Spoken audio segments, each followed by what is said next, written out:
Hello ladies and gentlemen, this is Mr. Reese and I just wanted to make a short little video just talking about a major aspect of the Industrial Revolution. That is the child labor and the laws that come out of it after the Industrial Revolution gets over with.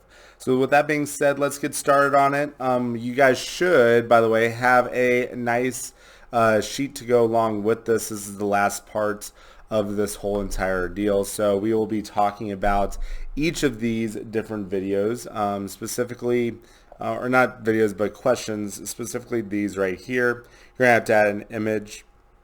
And then at the final thing, I'm going to get to right here with this Venn diagram. But we'll get to that when we get to that. Now, moving on forward, so like one of the questions that gets asked with child labor is like, what type of jobs did children have? And as you guys can see in these images, they weren't these like, oh, you clean up a little bit type of ordeal jobs. They were major jobs during the Industrial Revolution. And so often a lot of them worked in areas like mines and also textile factories, which are both listed here. Okay, so mines being, for coal and iron and the different natural resources that were being mined up. On top of that, we get textile factories, and as you guys know, textile factories are clothing factories. Okay, moving on a little bit further, we have the idea of like why they were actually, picked for jobs. All right, mostly because they had small sizes, all right, because they were smaller people, basically. They could fit into smaller areas and places, okay, specifically in the coal mines and in the different other types of mines that we see in England.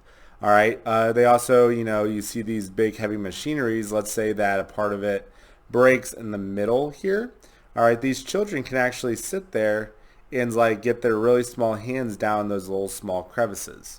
All right, which is something that we can see. Now, on top of that, they were extremely easy to pay, so they were able to work in these, jobs and factories, and they were, utilized very, very efficiently during the Industrial Revolution. Now, moving forward, like one of the questions that gets asked, like, why were children put to work in the first place? What even caused them to go to work instead of going to school or even, just playing? All right, the first of which is that a lot of parents had very low wages and they weren't making enough money to actually support the family. So children had to actually help with it. It was a whole family unit to get them to actually have like a living, a luxurious lifestyle, if you want to call it that, in these cities.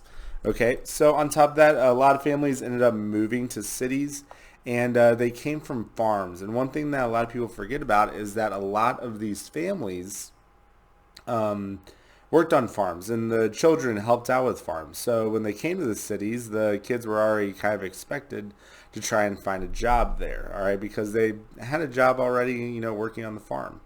All right, and then many children could be paid less, as I already said. All right, so factory owners loved to hire them, all right, because they could, have all these children do jobs that grown men could do as well, and they could pay them like a quarter of the price. All right, so this leads us to one of the last questions, which was, what were the working conditions like? All right, not good whatsoever. All right, most of the time they were very dangerous, and there are absolutely no safety checks with it. All right, and this leads to a lot of child labor laws that will be made in the future because of all the hostility or all the hostile things that children had to deal with during the Industrial Revolution.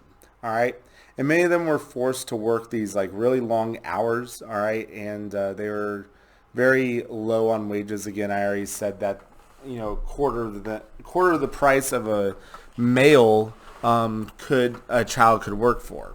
Okay, so to give you kind of an idea what the conditions were like. Now, as I already kind of alluded to, this is a Venn diagram here. Okay, I want you to kind of compare today's child labor laws and the child labor laws when we get to the Industrial Revolution. Think of things that are similar, things that are the same, and that'll be the last thing that you guys have to do for me today. If you guys have any questions whatsoever, please feel free to contact me, and I will get back to you as soon as possible. Have a great day. Bye.